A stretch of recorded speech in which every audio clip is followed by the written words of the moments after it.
Florida poet is actively suing Taylor Swift and trying to stop the release of the End of an Era docuseries. Let's get into this. The woman's name is Kimberly Marasco, and she claims that Taylor Swift stole her lyrics from her poems and used them in her song. Hold on to your headphones because the Swift-Kelce drama just won't quit. And this week's chaos is absolutely headline-worthy. First, fans erupted after a pop culture outlet tried to drop some edgy humor at Taylor Swift's expense. And let's just say it didn't land at all. Then, things really took a turn when a Florida poet suddenly filed a lawsuit attempting to block Taylor Swift's Disney Plus docuseries, accusing her of slipping fragments of her poems into the show without permission. Talk about unexpected plot twist. And just when Swifties thought they'd get a win, Travis and Kelce hyped up a mystery episode of New Heights that turned out to be something completely different, leaving fans confused, laughing, and a little heartbroken. The saga continues, and so does the chaos. Going down the only road I'd ever known. Like a drifter, I was born to walk alone. Meanwhile, Travis Kelce is out here melting hearts all over again, confessing that he wants to watch the 1998 comedy Basketball with Taylor, just so she can see how he laughs like a golden retriever. Yes, you read that right. The NFL superstar wants Taylor to witness his goofy, tail-wagging, can't-stop grinning laugh in real time. And honestly, it's the cutest plot twist of the week. Damn, I gotta watch that movie again. See if Taylor likes that movie. She'll just see me laughing at everything and have a good time. He also couldn't stop gushing about the magical milestone their Taylor episode just hit on Apple Podcasts. And yeah. What is beating that one? So magical. And to top it all off, Gracie Hunt shared the deeply sentimental engagement gift she gave Taylor, necklace included, proving that Chiefs Kingdom knows exactly how to flex some heartfelt energy. We gave Taylor an engagement present, which was one of Monica's necklaces because they mean so much. Swifties are fired up again, and honestly, they've got every reason to be. A new article just dropped in a so-called special issue, and let's just say the title was the only thing that made sense. The piece tried to be edgy, artsy, maybe even clever, but instead it went straight off a cliff, leaving fans wondering who approved it and whether the editor clocked out halfway through. According to insiders, the article took aim at Taylor's lyrics from The Life of a Showgirl, twisting them into a bizarre, almost satirical storyline about her future kids. And not just any storyline. The writer went for jokes about CTE, a serious degenerative brain condition linked to repeated head impacts in contact sports. Yep, they really thought that was comedy. Because nothing says cultural critique like inventing imaginary children with neurological diseases just to score a punchline at a woman who writes breakup songs and minds her business. To make the mess worse, the article even dragged her fiancé into it, referring to him in ways that had fans staring at the screen like, what kind of medical journal fever dream is this supposed to be? Readers instantly called out how grossly ableist the whole thing was, pointing out that CTE is already misunderstood and under-researched. The last thing anyone needs is a pop culture think piece pushing the idea that it's genetic. Even a public health professional chimed in, warning that misinformation like this isn't just tacky, it's dangerous. And as if the imaginary drama wasn't enough, Taylor is now dealing with an actual lawsuit because apparently the chaos jumps from fiction to real life without any warning. A Florida poet, Kimberly Marasco, is trying to slam the brakes on Taylor's entire Disney Plus docuseries, like hitting the emergency stop button on a roller coaster. Marasco is convinced that Taylor, her labels, and half the music industry stole pieces of her poetry and scattered them throughout the end of an era. And she isn't just filing a complaint. She wants the global release blocked before December. A bold move, to say the least. She claims her poetic DNA is woven into the docuseries like glitter glue nobody asked for. And while this fiasco sounds brand new, insiders say it actually started back in 2024, when she first sued over 2 poetry collections. That case didn't go anywhere because, brace yourself, she didn't properly serve Taylor, which is basically step 1 of suing someone. It's like trying to bake a cake without turning on the oven. But Marasco came back swinging in 2025. This time, she added Jack Antonoff and Aaron Dessner to the mix and increased the damages to an eye-watering 19 million pounds. She even listed a shopping cart full of Taylor songs she believes borrowed from her writing, from The Man to Invisible String to My Tears Ricochet. Basically everything except the national anthem. Now she wants the docuseries delayed, arguing that once it premieres worldwide, her ideas will be permanently fused into pop culture, stealing her spotlight forever. Meanwhile, Disney is hyping the documentary as a massive behind-the-scenes spectacle, with everyone from Ed Sheeran to Sabrina Carpenter making appearances. The chaos only getting louder. Came up with the idea for the Eras Tour about 2 years before the tour started. Taylor has already shared how deeply this project means to her, calling it a nostalgic time capsule of the Eras Tour winding down. But just when you think the drama meter might finally take a breath, boom! The Kelce brothers enter the chat with their signature brand of chaos. Because apparently, accidentally disappointing Swifties has become a full-time sport.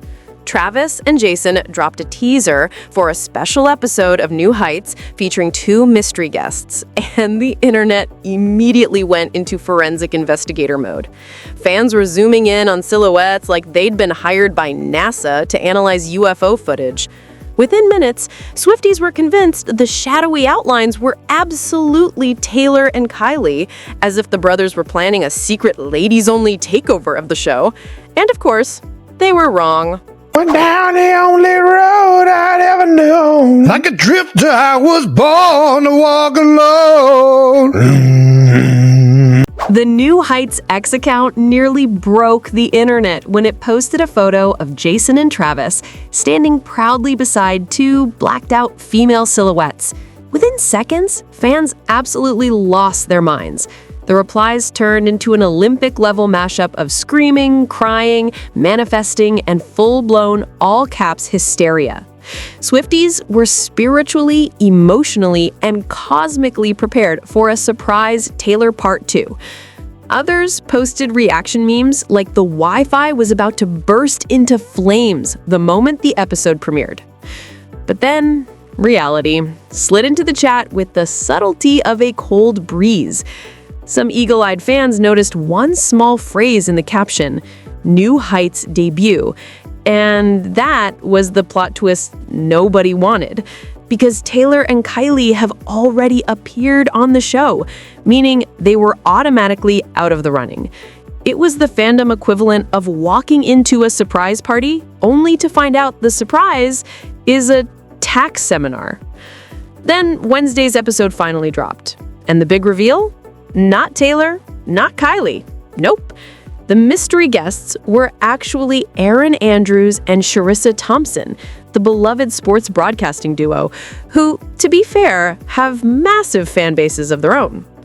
Jason hyped them as 2 of the most requested guests ever, and Travis added, "They're a blast, and everyone's gonna love them." Adorable? Yes, but Swifties were still in the corner like, this is not the silhouette content we ordered. Going to be dropping a guest conversation with Aaron Andrews and Charissa Thompson. That's right. Maybe 2 of the most demanded guests of all time. They are fantastically entertaining, knowledgeable, And before anyone could recover from the emotional whiplash of that reveal, Travis popped back up with yet another moment that sent the internet into a fresh spiral, because apparently this man is physically incapable of going a single week without becoming a trending topic. This time, it wasn't podcast chaos, it wasn't lawsuits, it wasn't mysterious silhouettes. It was Travis making a hilariously wholesome confession. The one movie he's dying to watch with Taylor so she can witness him laughing like an overgrown golden retriever. According to insiders, Travis wants to sit her down and watch Basketball, the chaotic 1998 fever dream comedy where 2 buddies invent a hybrid sport using baseball, basketball, and pure nonsense. And he's convinced Taylor needs to see it so she can fully appreciate him wheezing, snorting, and borderline crying at every ridiculous joke. It's peak Travis energy, and Swifties are absolutely eating it up. Damn, I gotta watch that movie again. See if Taylor likes that movie. She'll just see me laughing at everything and have a good time. Social media, of course, reacted at lightning speed. Some users were cheering him on like, "Yes, King, introduce her to the classics," while others dragged him like he just recommended a dusty VHS copy of Sharknado 12. Either way, people had opinions, and Travis once again gave the internet a brand new topic to argue about. Truly a talent. Meanwhile, in actual football news, because yes, Travis still has a day job, the Chiefs are fighting for their dignity. The season started strong, but lately the losses have been showing up like spam emails, and suddenly Kansas City is sitting third in the AFC West. Playoff hopes? Not dead, but definitely coughing. Still, Travis hasn't stopped making history on the field. Even when the scoreboard looks rough, he's racking up milestones like it's nothing. Which might explain why he gets extra soft and starry-eyed in the very next moment, because now he's reacting to an entirely different kind of milestone, one with 0 touchdowns and maximum Taylor Swift sparkle energy. The newest New Heights episode dives straight into the brothers celebrating the fact that their Taylor guest episode basically body slammed the entire podcast universe. Insiders say Apple Podcasts crowned it one of the best episodes of 2025, and Jason wasted no time pointing out that nothing else is even in the same neighborhood. Taylor episode was named one of the best podcast episodes of 2020. One of them. What the fuck are we talking? Travis, meanwhile, is sitting there glowing like a man who just found a puppy and a winning lottery ticket on the same day, calling her magical with the kind of confidence only someone who knows absolutely no one will disagree can have. And yeah, what is beating that one? So magical. And honestly, Travis has the receipts. Back in August, Taylor appeared on New Heights, joking that the podcast had literally saved her from a Shakespearean-level tragedy. She told the brothers she owed them big time because, let's be real, serving as Travis's accidental dating app turned out to be a full-blown life upgrade.